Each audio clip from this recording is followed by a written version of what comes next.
الصلاة والسلام عليك يا رسول الله الصلاة والسلام عليك يا حبيب الله ছোট বক্সেরটা কমায় দাও ছোটতে সম্মানিত উপস্থিতি আশিকিন জাকিরিন মুহিব্বিন হালকা আপনারা যারা আজকের এই দরবারের মাহফিল উদ্দেশ্য করে দরবারে এসেছেন, যারা এদিক সেদিক ঘোরাফেরা করছেন, এদিক সেদিক ঘোরাফেরা না করে সকলে মসজিদের ভিতরে চলে আসুন। ইসলাম, শরীয়ত, তরিকত সম্পর্কে গুরুত্বপূর্ণ আলোচনা হচ্ছে। আপনাদের সকলকে অনুরোধ করব আপনারা সবাই মসজিদের ভিতরে চলে আসুন। আর এই জায়গাটা ফাঁকা, আপনারা সামনে চলে আসেন, একটু কষ্ট হলেও একটু সামনে আসেন। যারা কথা বলবে তাদের জন্য সহজ হবে। আসেন মুরব্বী, আসেন সামনে আসেন। না না, আসে বরং সামনের জায়গাটা শেষ করলে খারাপ দেখা যায়। কথা বললেন না, খারাপ দেখা যায়, সামনে চলে আসেন। মাহফিলের সৌন্দর্য হচ্ছে শৃঙ্খলাভাবে সকলকে বসতে হবে এবং ধৈর্য সহকারে আলোচনা শুনতে হবে। সম্মানিত উপস্থিতি, আশিকিন জাকিরিন, আজকের এই মাহফিল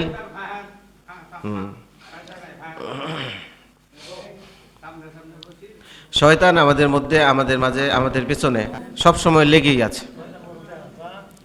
আচ্ছা, আপনি ঠিক আছেন?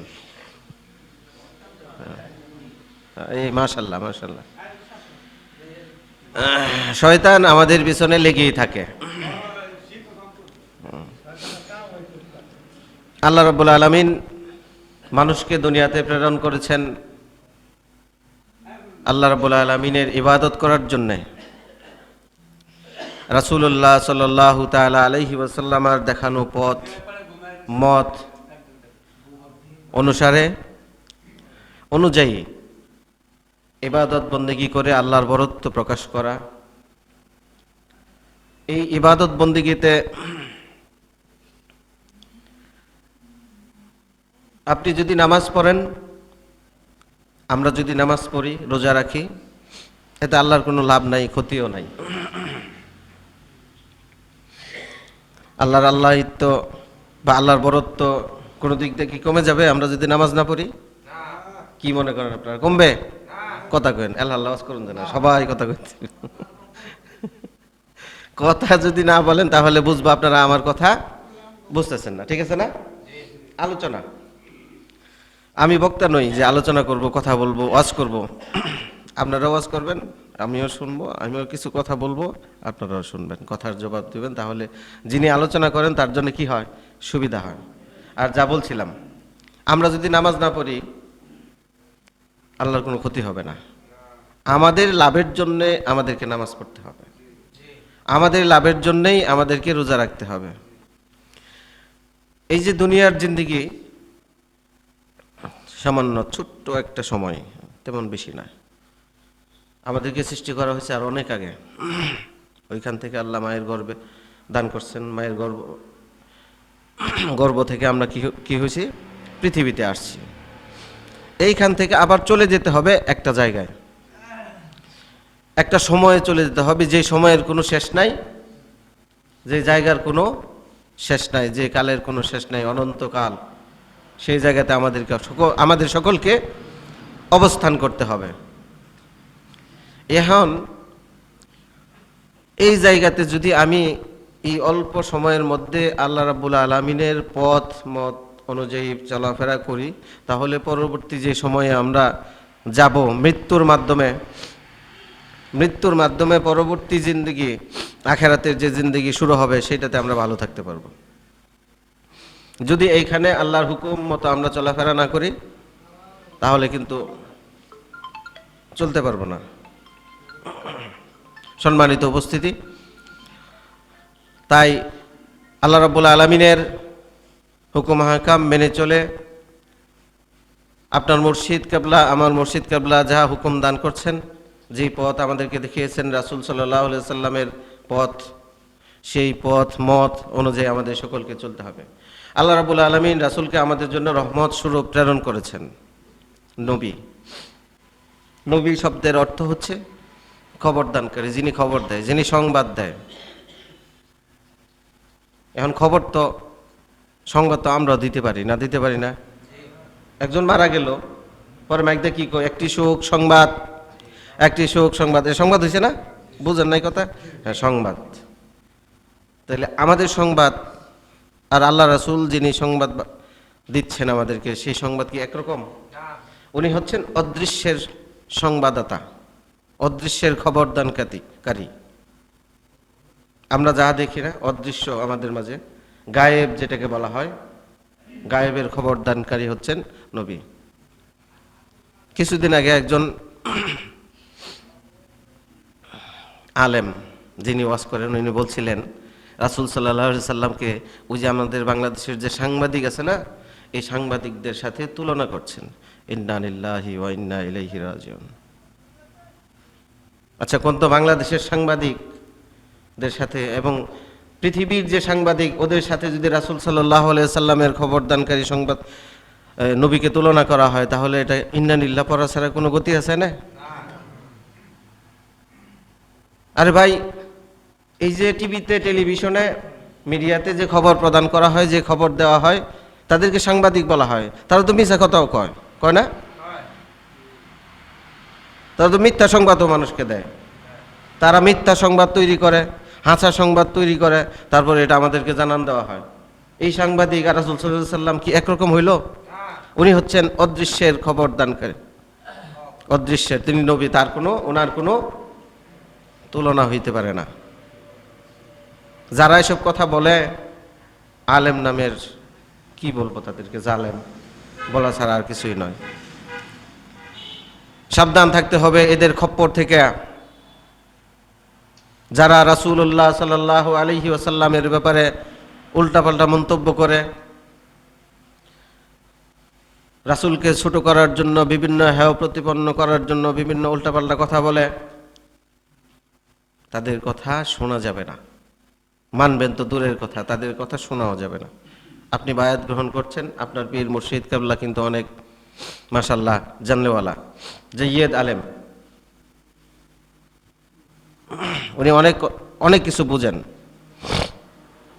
আপনি কিভাবে চলবেন সেটা আপনি ওনার কাছে জিজ্ঞেস করবেন। হুজুর, আমার তো এই সমস্যা, আমি 5 ওয়াক্ত নামাজ পড়বো, কিভাবে পড়বো আমারে শিখাইয়া দেন। হুজুর শিখাইয়া দেবে। নামাজ পড়তে হবে, এরকম পীর বাংলাদেশে আছে। নামাজ বেশি একটা লাগে না, তাগর কম কম পড়ে। তারা বিশ্বাস না, তারা হচ্ছে কি অভিশাপ। সেই ভণ্ডদের থেকে আমাদেরকে দূরে থাকতে হবে। আল্লাহর ওলি হওয়ার জন্যে, আল্লাহর কোনো ওলির আর কি নামাজ ছাড়া আছিল? কোনো ওলিরা কি নামাজ ছাড়া আছিল? নামাজ না পড়ে কেউ আল্লাহর ওলি হইতে পারছে? মাশাআল্লাহ, কেউ হইতে পারে নাই। সকলকে নামাজ পড়তে হবে এবং সহি শুদ্ধভাবে আপনার মুর্শিদ কেবলা যেভাবে দেখায় সেভাবেই পড়তে হবে। আমাদের মধ্যে এখন আজকের এই মাহফিলে আমি তো আলোচনা করার জন্য বসি নাই, দু একটি কথা বলবো, তারপরে চলে যাব। আলোচনা করবেন, দাওয়াতি মেহমান আছেন, তারা আলোচনা করবেন। আপনাদের জ্ঞাতার্থে বলতে চাই, আজকের এই উরুস, আজকের এই মাহফিল, আপনারা অনেকেই অনেক দিন যাবত আসেন। এই মাহফিল হচ্ছে এমন একটা মাহফিল, আমাদের দরবার শরীফের নাম কি আপনারা জানেন?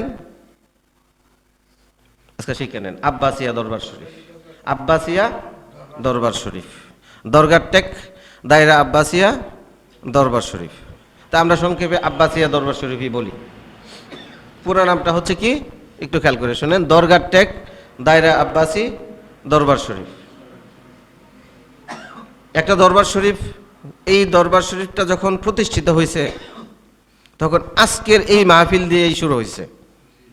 আমরা আরো অনেক মাহফিল করি, জশ্নে জুলুসে ঈদে মিলাদুন্নবী করি, নভেম্বর মাসে হয়তোবা সেপ্টেম্বর মাসে, নাইলে অক্টোবর মাসে একটা ওয়াজ মাহফিল করি।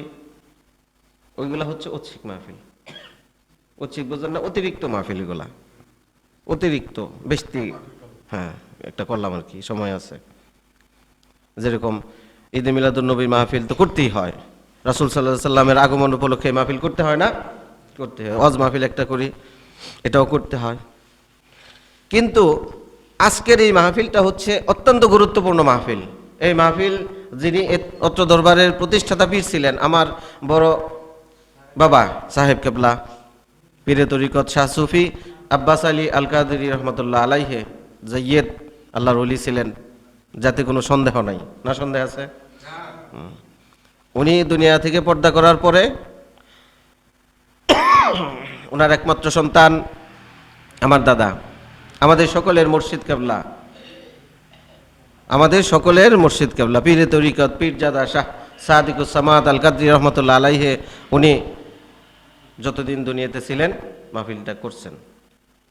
উনি দুনিয়া থেকে বিদায় নেওয়ার পরে এই মাহফিলটা আমার আপনার মুর্শিদ কেবলা পীরে তরিকত শাহ সুফি আব্দুল করিম আল কাদরি সাহেব কেবলা, যিনি বর্তমান গদিনিশীন পীর অত্র দরবারের, উনি এই মাহফিলটা ধরে রাখছেন। আর কেউ এই মাহফিল করে না। এই মাহফিলটা অত্র দরবারে হয় না, শুধু উনি করতেছেন। এবং মাশাআল্লাহ আপনাদের দোয়ায়, আপনাদের সহযোগিতায়, আপনাদের ভরসায়, আল্লাহর রহমতে হচ্ছে। এবং এই মাহফিলটা আপনি অন্য মাহফিলে, দরবারের অন্য মাহফিলে আসেন আর নাই আসেন, সময় স্বল্পতা, বিভিন্ন ব্যস্ততার কারণে নাও আসতে পারেন, কিন্তু আপনি আজকে থেকে খবরটা নিয়ে যাবেন। আপনাদের সকলের প্রতি অনুরোধ, আপনারা খবরটা নিয়ে যাবেন, এই মাহফিলে যাইতেই হবে। এটা হচ্ছে আপনার মূল আসল যে জিনিস বলা হয়, আসল, এটা হচ্ছে আসল, এটাই হচ্ছে মূল। এই মাহফিল, এই মাহফিলে আসতে হবে। সারা রাত ব্যাপী মাহফিল হয়। আপনার মনে করেন আজকে 11টা পর্যন্ত বা 11:30 পর্যন্ত আলোচনা হবে, তারপরে তবরক বিতরণ হবে, 12টার পর থেকে আবার আলোচনা শুরু হবে, তারপর জিকির আজগার। উরুসের ধরনই হচ্ছে এটা। আপনি আসলেন আর খাইলেন চলে গেলেন, আসলাম আর খাইলাম চলে গেলাম, এটা কিন্তু উরুসের নিয়ম না। উরুস সারারাত্র হয়, সারারাত্র থাকবেন, তাইলে উরুসের ফয়দা যেটা পাওয়ার কাজ, এটা আপনি পাবেন। এই কথা মনে রাখতে হবে। এবং এই খবরটা আপনারা যারা আসছেন সকলকে বলবেন যে অন্য কোনো মাহফিলে যাও আর না যাও, পৌষ মাসের শেষ বুধবারের উরুসে তোমাদেরকে অবশ্যই যেতে হবে। বন্ধ হয়ে গেছিল প্রায় মাহফিলটা, দাদার দুনিয়া থেকে বিদায় নেওয়ার পরে বিভিন্ন ষড়যন্ত্রের কারণে, বিভিন্ন চতুর্মুখী শয়তান আছে না, শয়তান তো আমাদের সকলকে গ্রাস করে ধরে রাখেই, সবসময় শয়তান মুমিনদের পিছনে লাগেই থাকে। এই শয়তানির কারণে একটা সময় আমরা এই মাহফিল মাত্র 9 জন নিয়ে করছি, 9 জন। আজকে মাশাআল্লাহ অনেক মানুষ হয় মাহফিলে, তবারকের ব্যবস্থা হয়, বিভিন্ন জায়গা থেকে উলামায়ে কেরামরা আসেন, ওয়াজ নসিহত করেন আপনাদের সম্মুখে। এই 9 জনের মধ্যে হয়তো বা কয়েকজন আছে, আমার তার নাম মনে নেই, আমাদের মুর্শিদ কেবলা পীরে তরিকত শাহ সুফি আব্দুল করিম আল কাদরি সাহেব কেবলা, উনি বলতে পারেন 9 জন কারা। আমি শুধু খালি জানি আমি দেখছি মাত্র 9 জন ছিলেন মাহফিলে। অথচ দাদা যখন দুনিয়াতে ছিলেন, আমাদের পীর সাহেব মুর্শিদ কেবলা যখন দুনিয়াতে ছিলেন, তখন এরকম মসজিদ বইরার সামনে অনেক মানুষ থাকতো। তা আসল যদি না থাকে তো কি থাকলো আপনি বলেন? কে কত কিছুই বললো, কত কিছুই করলো, কিন্তু আল্লাহর রহমতে এই মাহফিল চলছে তো চলছেই। আশা করি, আল্লাহর কাছে প্রার্থনা করি যেন কিয়ামত পর্যন্ত এই মাহফিলটা চলে। অনেক ফায়দা, অনেক গুরুত্ব এই মাহফিলের। শেষ পর্যন্ত থাকবেন, আলোচনা শুনবেন, ইনশাল্লাহ এটার নিয়ামত বরকত আপনারা পেয়ে যাবেন। তো এই পর্যায়ে আপনাদের সম্মুখে গুরুত্বপূর্ণ আলোচনা করবেন আহলে সুন্নাতুল জামাত শ্রীপুর উপজেলা শাখার সভাপতি, আহলে সুন্নাতুল জামাত শ্রীপুর উপজেলা শাখার সভাপতি জনাব মাওলানা হাবিবুর রহমান। উনি আপনাদের সম্মুখে গুরুত্বপূর্ণ আলোচনা পেশ করবেন। আহলে সুন্নাতুল জামাত চিনেন না? জামাত ইসলাম না, কিন্তু আবার আহলে সুন্নাতুল জামাত সুন্নি তরিকার যে একটা সংগঠন আছে, অরাজনৈতিক সংগঠন। এই সংগঠনে রাজনীতি করে না। আহলে সুন্নাতুল জামাত যে সংগঠন, এটা রাজনৈতিক সংগঠন না, এটা হচ্ছে উলামায়ে কেরামের হক ওলামায়ে কেরাম, হাক্কানি ওলামায়ে কেরামের একটা সংগঠন। সংগঠন বুঝেন না, একটা দল, আহলে সুন্নাত ওয়াল জামাত। আমারে এক লোকে বলছিল, হুজুর আপনারা রাজনীতি করেন না কেন? পেশাবরা, রাজনীতি তো কোরআনে আছে। রাজনীতি বলে কোরআনও আছে। পরে আমি কইলাম এই বাংলাদেশের এইসব রাজনীতি কোরআনও আছে, কোন হানো আপনি দেখাইছে আমারে?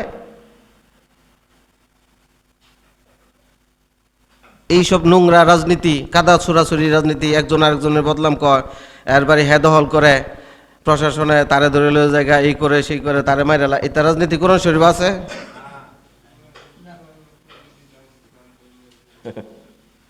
পরে তো রাফারে না মৌলানা কল হুজুর এটা কইছি না তো আমি। আপনি কোনটা কইবার চাইছেন?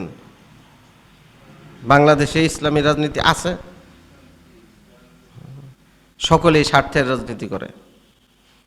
পকেট গরম তো রাজনীতিও গরম, পকেট গরম নাই রাজনীতিও গরম নাই। যাক মাশাআল্লাহ, আমাদের যে দলটা এটা হচ্ছে আহলে সুন্নাত ওয়াল জামাত।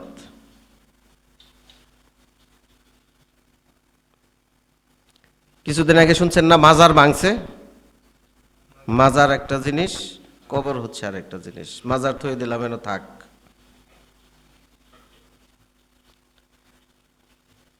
কবরের দিকে আসি। সাধারণ কবর আছে না, সাধারণ যে কবর, সাধারণ মানুষের কবর, আপনার আমার কবর সাধারণ। আপনার আমরা মারা গেলে কি মাজার হইব? মানুষে কবে কবর, এই কবরও ফাড়া দেওয়া না জায়েজ নাই, ভাঙ্গা তো দূরের কথা। আর তারা কি করছে? মাজার ভাঙছে। নারায়ে তাকবীর, আল্লাহু আকবার স্লোগান দিছে, পরে গিয়ে কবর ভাঙছে। ভাঙছে না? 90টার উপরে মাজার বাংলাদেশে ভাঙছে, ভাঙচুর করছে। সাধারণ কবর ওই হাত দেওয়া নিষেধ। আর মাজারও তো আল্লাহর কেটা হয়ে শুয়ে রয়েছে, আল্লাহর অলি। আল্লাহর অলি যিনি থাকেন ওনার কবর কি মাজার বলা হয়?